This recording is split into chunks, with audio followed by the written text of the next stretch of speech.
if you really look at Upanishads and Puranas, yes, Upanishads are also conversations, but Puranas are stories.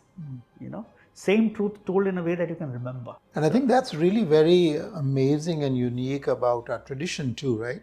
That the highest knowledge is always presented in a story format. In our system, nothing is thrown out. Sur and Asur both are important. It is this balance, this play of shadow and light. And there's no absolute evil in that sense. It's not There is all nuance. Everything is this layers of nuance. So we never paint with black and white. Any of that, right? Other thing is, all the explanations of life, they cannot be just simply explained in terms of physics, chemistry and math. There's something beyond. Consciousness for that matter.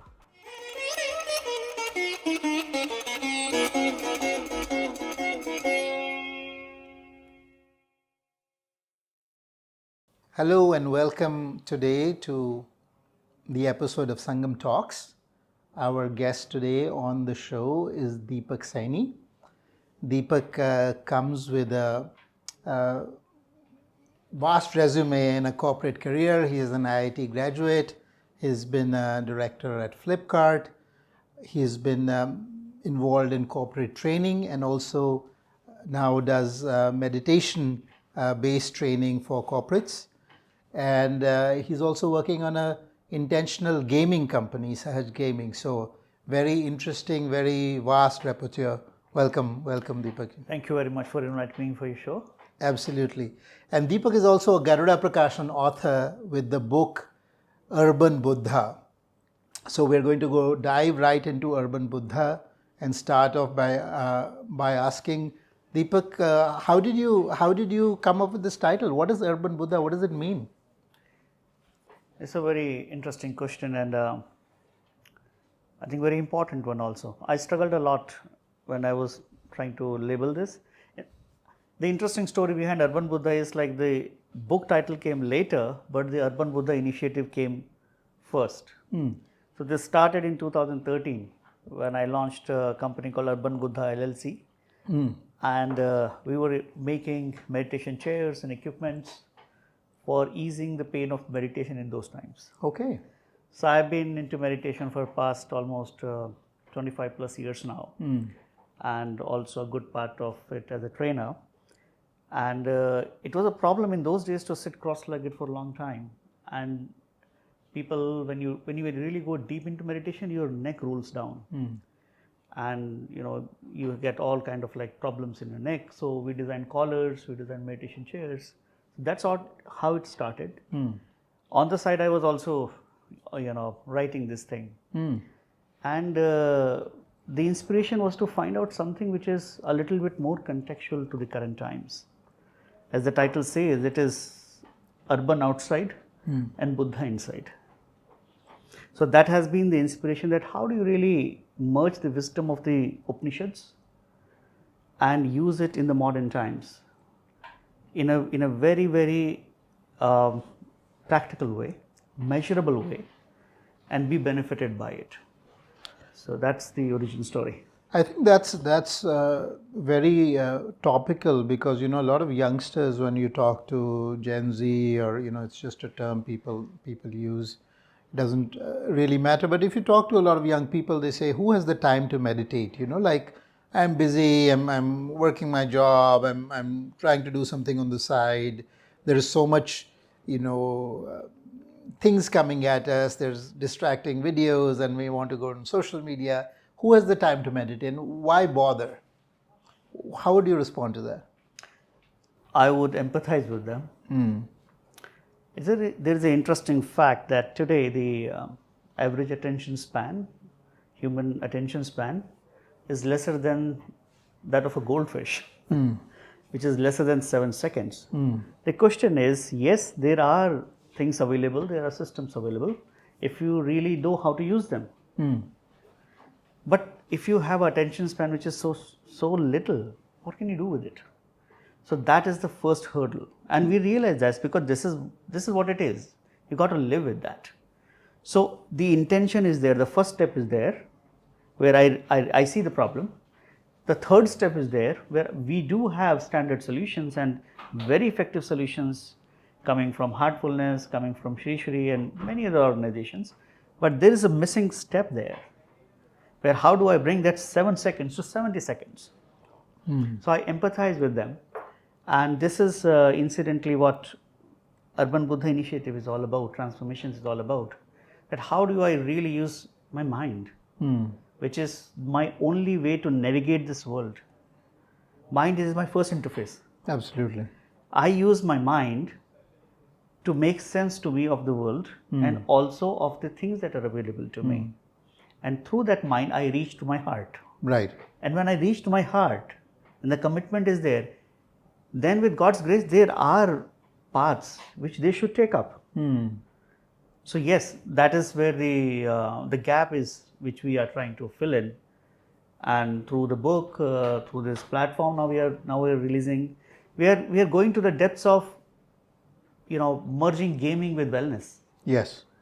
Because if anything I want to do, I must like it. If I don't like it, I'm not going to get involved with it. So the work must become play. This has to happen, because if it becomes play, then I don't have to sell it.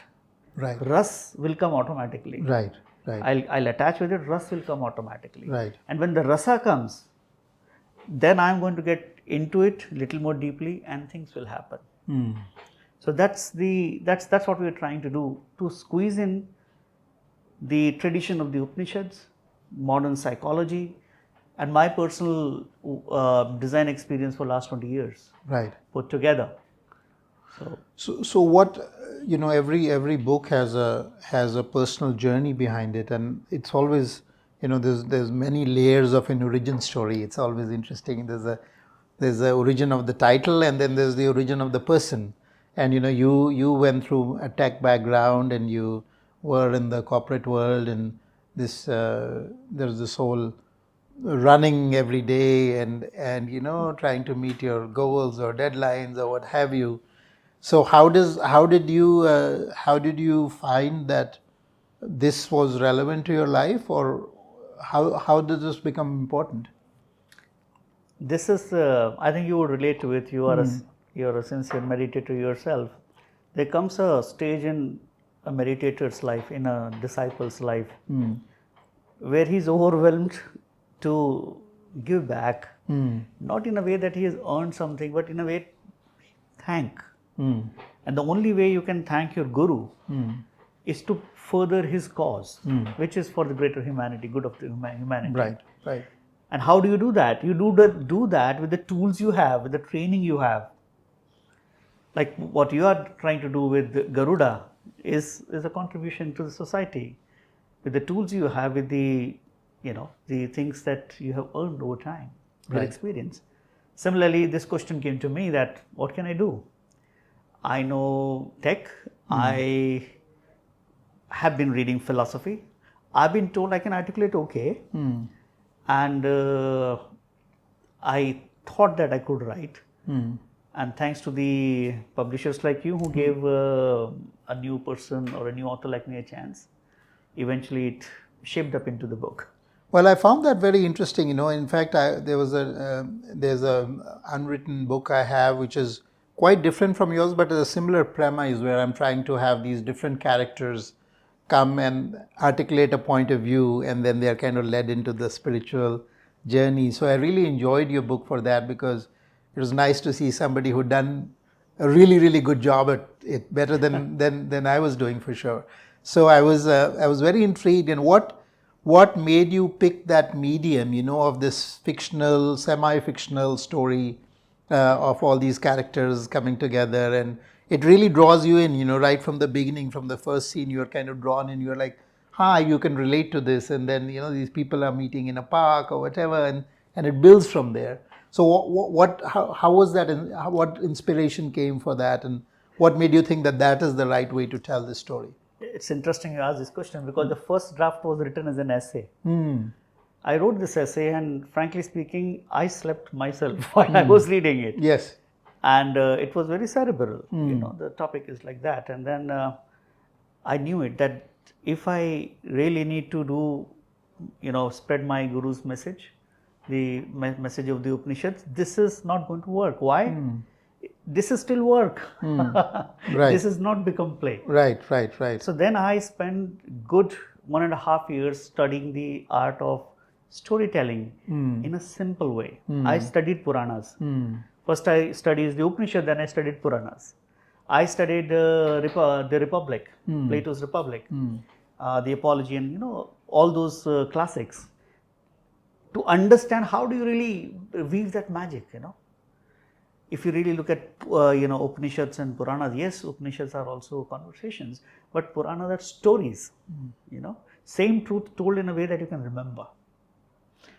And I think that's really very amazing and unique about our tradition too, right? That the highest knowledge is always presented in a story format. It is. Right? I mean, it's rochak hai. It pulls you in, and I find that so, in fact, one of the things I was, comparative religion has been a very great interest of mine. And one of the things I find the Indian tradition does is that it has, it doesn't give you commandments. It gives you Maryada Purushottam.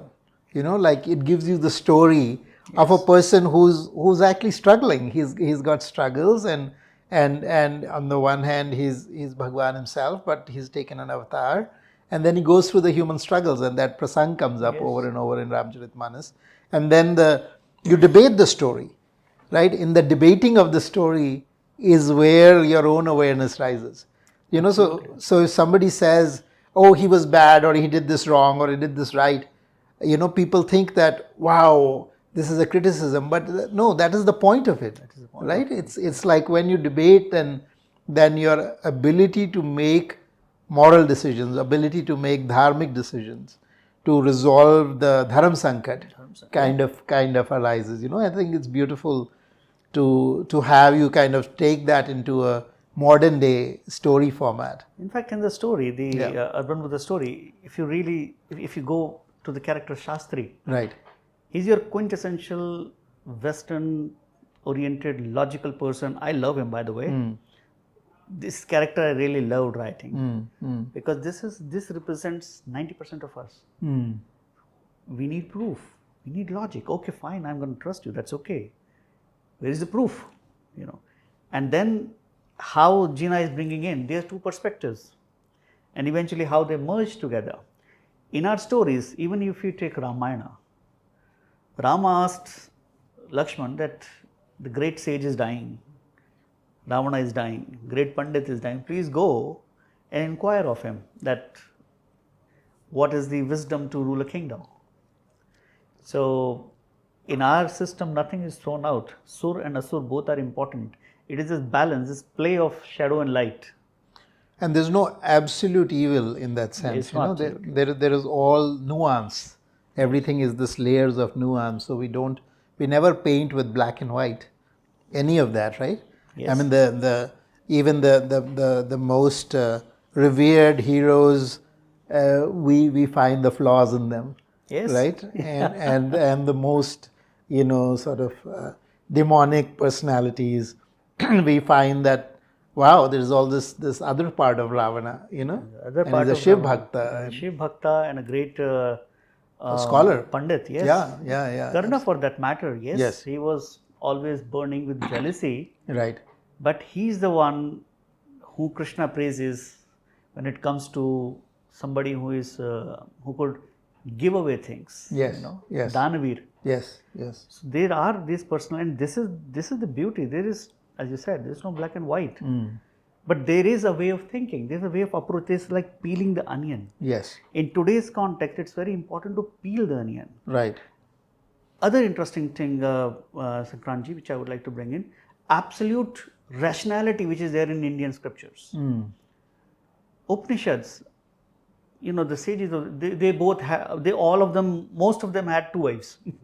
Right. They were living a hardcore householder's life. Right. They were not Right. like going into the jungle, just quoting that. And Right. the conversations they are having is about very simple things in life. It's like the disciple comes and asks that, where is life in this fruit? And he cuts open and says, Right. From this tiny seed, this Vatavraksha has come. Right. Right. Simple things. Right. Right. These simple things made profound. Yes. Yes. Urban Buddha is an attempt, is an inspiration actually from Right. them. Right. That they actually picked up the fruit and said that from this nothing, this has come. We look at the computer and say, hey, you know what? The hardware is our brain and the Yes. software that runs on it is our mind. Yes. Yes. We explain it through these constructs where we, yeah, I get it now. What you're trying to say. No, I think that's something very remarkable. In fact, I think we all made a journey in a way back, at least for me personally. You're brought up in this very, quote, modern context and this thing about you don't realize, okay, what is the point of all of this and why do people talk all this philosophy? And, like growing up as a child, that's what I experienced. And then for me, the journey was actually through the path of seeing that the whole thing actually makes sense. There is also you don't have to discard your reasoning. Doesn't mean that reasoning will take you all the way. At some point, you do have to drop it. It's a boat you have to leave someday. Right. But it can carry you quite far. I think it is the first boat that you have to on board. Yes. Because if you get into Shraddha, Andhashraddha, right. I'm sure you are going to lose your way. Because it is not based on reality. It's not based on something you've experienced, you assumed. It is the shadow that you are mistaking for the real object. But when you are asking a question, I take that as a very, very nice sign because the other person is interested. Why would he bother otherwise? If somebody is saying, wait a minute, what about this? It means he is interested. This is good. This is what our rishis taught us. Absolutely. The book we are discussing is Urban Buddha by Deepak Saini. It's absolutely wonderful, easy to read book. It's a novel. It's a fictional account, but it points to so many of the realities that are underlying all of existence, really. So it's one of those things which really, it's a page turner. You read it and you kind of get swallowed into it. It's very interesting, you say this about rationality. Recently there was this thread that trended on X where somebody asked Grok that if they had to pick just one religion, which one would they pick? And Grok said Hinduism. Oh. Yes. Yeah, it's really fascinating because a lot of people then asked it questions and all of that, and why not this and why not that. And Grok was basically saying, because I am a logic-based model, this is, here you go. this is the only one that actually fits my logical spectrum. So I think that leads us to another question with all this. There's a lot of disruption coming in the world. Of course, this has always been true. It's interesting. You read all the accounts, even medieval and ancient accounts from Greece or something, and they're talking about how the society is changing too fast and how this big disruption is coming. So and how the new is not caring about the old ways. So, but again, we are at this moment at another disruption, which is the disruption of AI that everybody is speaking about. How do you think the Urban Buddha navigates this world, and why is the Urban Buddha relevant for this world? Glad you asked this question. First, I would like to tell what do I feel about AI. Sure. I'm very excited. Why? Because it has made my capability. It has multiplied my capabilities. Absolutely. It has given me assistant which never existed. So I'm very fascinated. Here's the interesting thing. The other piece which I'm writing, and again, this is a simple thing where it concludes that mind is also a tool. First thing we need to distinguish is like, it's basically not artificial intelligence that much. It is artificial thinking. It's basically establishing things, analytics. Okay, it works like mind. Okay, mind is also my servant. If I'm getting an assistant to my mind, what's the problem in that? So I think it is a very good tool in our hands where it is going to augment our capabilities to a great degree. Coming to the point that should we feel threatened? Well, if you give a control to a nuclear station, of course we must feel threatened, and if it's making autonomous decisions. But as far as developing consciousness is concerned, this is a different dimension. Mind is a different dimension. Consciousness is a different dimension. They are not same. Mind is about thinking, mind is about projecting things or reflecting on things in the past and then giving you information where the intellect is making decisions. All this thing is happening on consciousness, which we are experiencing. So we are very safe there. Only thing we need to be cautious about, in my opinion, that do not give AI controls which can threaten us in terms of making autonomous decisions. If that is not done, I think it is a fantastic tool. There are dangers also, by the way. I was just trying to write a piece, and I just tried all these ChatGPT and Perplexity and the Claude, and they worked very well. I was very impressed. Oh, sure, man! Now I can do much more. But then what I found is like they messed up my whole style, and they messed it up very, very, very, very bad. Yes. And worse, when I compare the output, they were looking like, what is happening? This is like same stuff. Where is Deepak in this? So we have to protect our individuality. We have to use it like a tool. If we use it like a tool, like a servant, it's a good servant. If we make it a master, it's going to kill us for sure. Absolutely. And I think that some of those dangers are inherent. I actually was joking about is that the problem is not the rise of artificial intelligence, but the rise of natural stupidity. Yeah, because what happens is that if you don't use a muscle, it atrophies. So if we don't use that muscle of thinking and we give it away, then our own ability will atrophy. And I think that, to me, is actually the greatest danger of AI. That you should use it somewhere. You can quote me on this one. It's a good one. Yeah. So, I think there's another aspect that the tradition talks about, which you've brought up, which is this Shreyas and Preyas. This has always been very fascinating to me. Happiness versus pleasure is one way to talk about it. So shed some light on that, and how can that be helpful for a youngster who's grappling with these things today? How is the urban Buddha navigating that? This is something which has been an eternal problem, as we all know. It has changed shapes, but the problem is always stayed.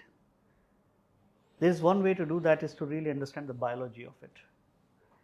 When we are talking about pleasure, we are talking about dopamine networks in our brain. When we are talking about happiness, we are talking about serotonin networks in our brain. Serotonin network include dopamine networks. So that is one way of understanding this. My way to put that is, if in any activity, if there is no input, if there is no effort, it is going to make you slave sooner or later. In short, that is what dopamine addiction is. Dopamine addiction comes when your input is lesser than what your output is. For example, flicking of the reels, or just playing with your remote, or just watching like a couch potato, what have you, right? Wherever there is effort, let's say hitting the gym, or solving problems, or listening to music, to practice music and things like that. Where the effort is there, you want to become something, then a different network is getting activated. That is something which is going to give us a long-term happiness, which will include pleasure bites also. But if we solely rely on pleasure, which is like short-term gain, body wants that, doesn't want to work, it's just getting a cheap relief. Right. And that becomes a problem. So my son is like 14 years old now, and I told him that, okay, you want to watch whatever, sure. My only condition is whatever you watch has to be 5 minutes long. He was like, Dad, are you serious? Okay, yes, I'm serious. You can watch anything. I trust him that he's going to watch right things though, but that has to be minimum 5 minutes long. Simple logic was that 5 minutes, I want his attention to be retained there. That's an effort. If it's 30 seconds, it's a release. If it's 5 minutes, it's an investment. The return of the release is pleasure, dopamine. The return on the investment is basically your serotonin. It's quite ironic that we've gotten to a state where sitting for 5 minutes has become a challenge, because I remember, when I was having young children, the limit was, how much TV time can they have in a day, and that would be, usually it would be like half an hour or 1 hour, and they'd watch like one show in that, right? In that, Simpler times. and that itself, that itself was, like because for that time it was like people could watch TV all day and just be fixated to that. Now we've of course made it even easier, which means it's even more problematic because it's less effort, right, to get that fix. And so I think it's really, for me, the Shreyas Prayas is always what the Shreyas has short-term pain but long-term happiness. Yes. Right, whereas the Prayas is short-term happiness or pleasure and long-term pain. Yes. Right, so it's kind of that that trade-off. Yeah. It's a Sanskrit translation, and thank you for that. Input, effort, is the key. And the second part of the conversation, by the way, I had with my son. He come and told me, you tricked me. So then he understood, and he understood what I was trying to tell him. Yes, and very much so. He obliged. Yes. Though not very willingly, but it worked. Yes. So incidentally, you're talking about this 5-second thing. One of the stated objectives of Urban Buddha transformation is to increase the 7-second attention span of human beings, by the way, which is lesser than a goldfish, to 70 seconds. Simple. We start from one step to the next. It has come to that. Yes, yes. The withdrawal symptoms, if you don't get the dopamine release very quickly, people start to feel withdrawal symptoms these days. And I am into counseling and also coach. I find these cases, and I am really surprised. What's wrong with you, dude? It takes me time to understand their perspective, because that has never been an issue. Yes, yes, absolutely. But they are struggling. We can see the struggle. Absolutely. It is real. In fact, the old stories were, like all the Zen monk stories or the Guru Shishya stories, where, in fact, the Karate Kid equivalents, where you go and you seem to be doing meaningless work for a long period of time, and then there is suddenly something clicks. And there is funny stories about somebody who's in a Zen monastery and they get to speak only I think once every 5 years or something, and so the one time he speaks in 5 years, he says bed hard, and then he has to stay silent, so he stays silent for another 5 years, and he says food bad. And so then there's another 10 years passes, 15 years, and then he's saying, I'm leaving. And the master says, all you've done is complain since you got here. So it's a different level of attention span, right? Different level of attention span, yes. So I think it's very very admirable and also very timely in what you're doing with Urban Buddha, because we have to start with where people are. Yes. Right, and that's how we start to move the needle, so that there's rasa then. Rasa is in the core attention of everything. Right. Incidentally, I was talking to one of my friends, and he was asking same question, what are you doing? Yeah. We were having coffee, and I told him, I'm doing this. Then he says, hey, you know what? I listen to Osho's talk. I make no sense. I like it, but it doesn't make any sense because I don't know how to do that. Right. And we told him exactly. The problem is that they are talking from their perspective. They say, just witness. All right, dude, but how do I do that? If I were able to just do that, then I would be you. And that's the problem. Where are the tools? It's like Krishnamurti, it's like there's no effort, there's nothing to do, there's no guru. You have to listen his talk at 5 minutes, or at least 10 times. And he'll ask also, do you get that? Yeah. He knows that this guy is not getting it. Yeah, but the point is, when you're Krishnamurti, you can say that, but that doesn't help everybody else, It doesn't really help them. And I think that's where Urban Buddha is so beautiful, is that it is acting and working from where people are in this moment. It's a story, it's an interesting story, you identify with the characters, you're pulled into it, and then layer by layer you are actually getting to something which is deeper or a higher truth. And I think that's, in a way, it is like a modern day Upanishad, because that is what the Upanishads do, right? That's one of the comments we got on Yes. by our Amazon listing. Yes, very much so. It was very moving. Yes. No, I think that's wonderful to have done that. And in the rational mind, I know sometimes the book is talking about things like, a lot of times youngsters will say, what is this punarjanam, or this? I know you touch upon that in the book also. So how do you answer those questions from a rational perspective? There are two ways to look at it, or rather, we can actually combine it in one way, which is a logical way of thinking. It's like, all right, if there is no reincarnation, why is everybody born differently? What is the reason that Sankrant and Deepak are two different individuals? In fact, twins who are born at the same moment have very different personality. What creates personality is the question. Now, if we go back and logically explore this, the personality is sum total of what you have experienced. But if we say that the life starts at the first breath, it's a production line, then everybody should be same. If you put them in the same household like twins, they should turn out identical. And more often than not, we have found that they are actually diametrically opposite. What explains this? The only explanation, if you really go down logical explanation, that something has to happen before the first breath happened. And it has to be substantial enough. It has to be substantial. It has changed the destiny. Right. So again, we would not know for sure because we can't measure them like in a laboratory. But just by rational thinking, just putting two and two together, we know there has to be something more than what meets the eye. So that's the first thing. Other thing is, all the explanations of life, they cannot be just simply explained in terms of physics, chemistry and maths. There's something beyond. Consciousness, for that matter.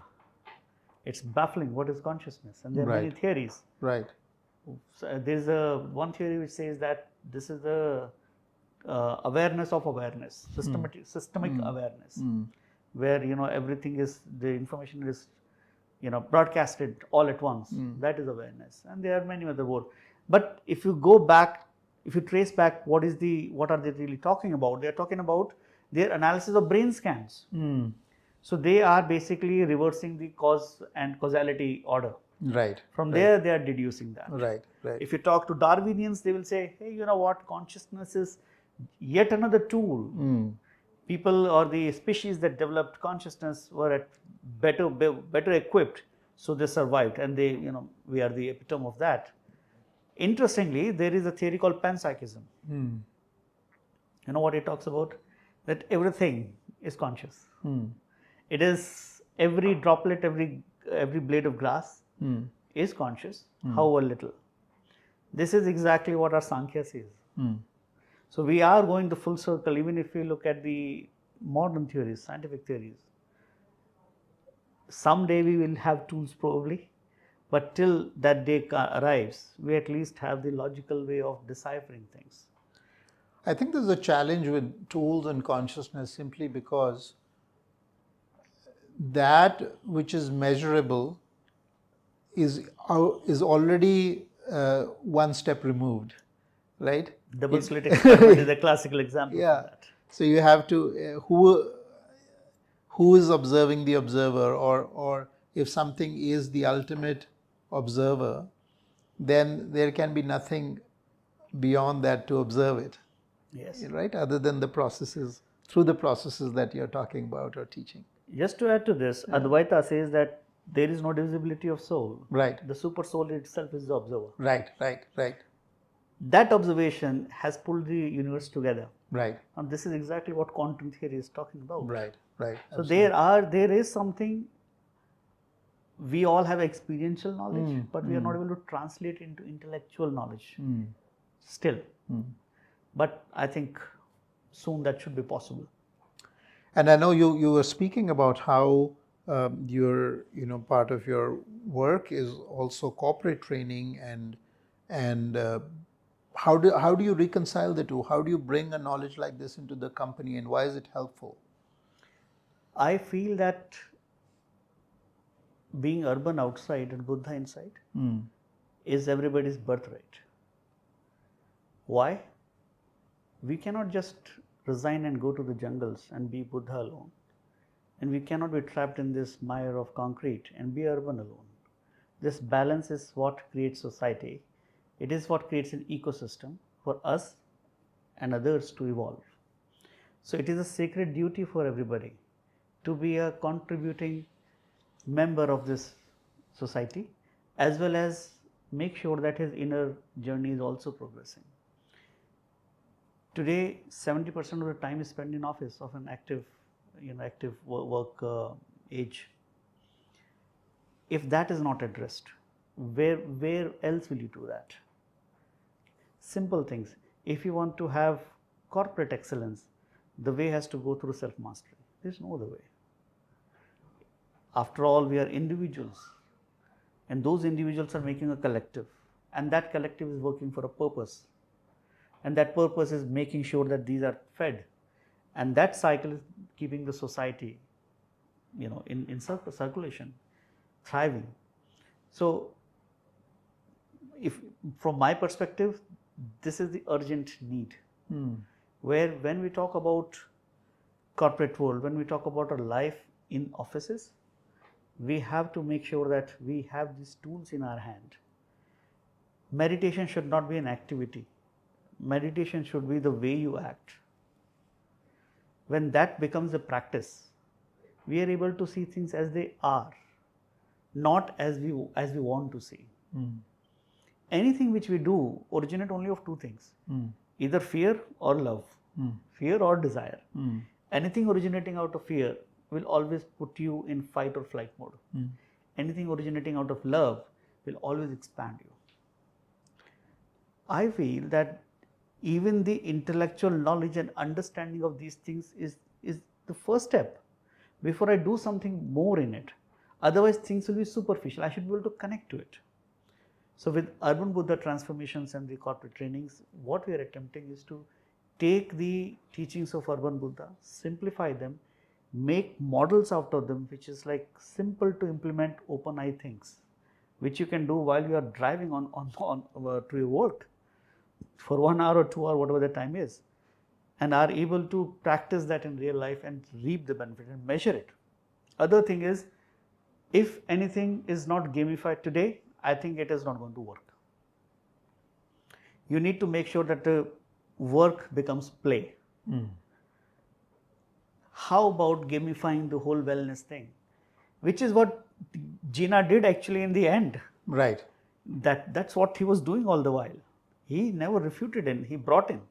He absorbed. He just combined and synthesized things and said, "How about this? How about this?" Right. Right. And then came the structure at the end. We are taking that structure and making it accessible to everybody now in something which is measurable, something which they can use as an app. They can track and they can see that they're benefiting.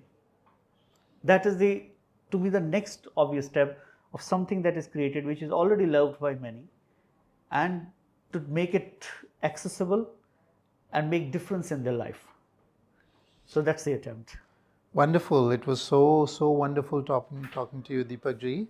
And the book we are talking about is Urban Buddha, and the story and characters that are being referred to are from the book Urban Buddha, published by Garuda Prakashan. Definitely get your copy today, and also many more offerings are coming from Deepak ji in terms of an app and corporate trainings. So do follow and see where this journey leads us to. Thank you. Namaste.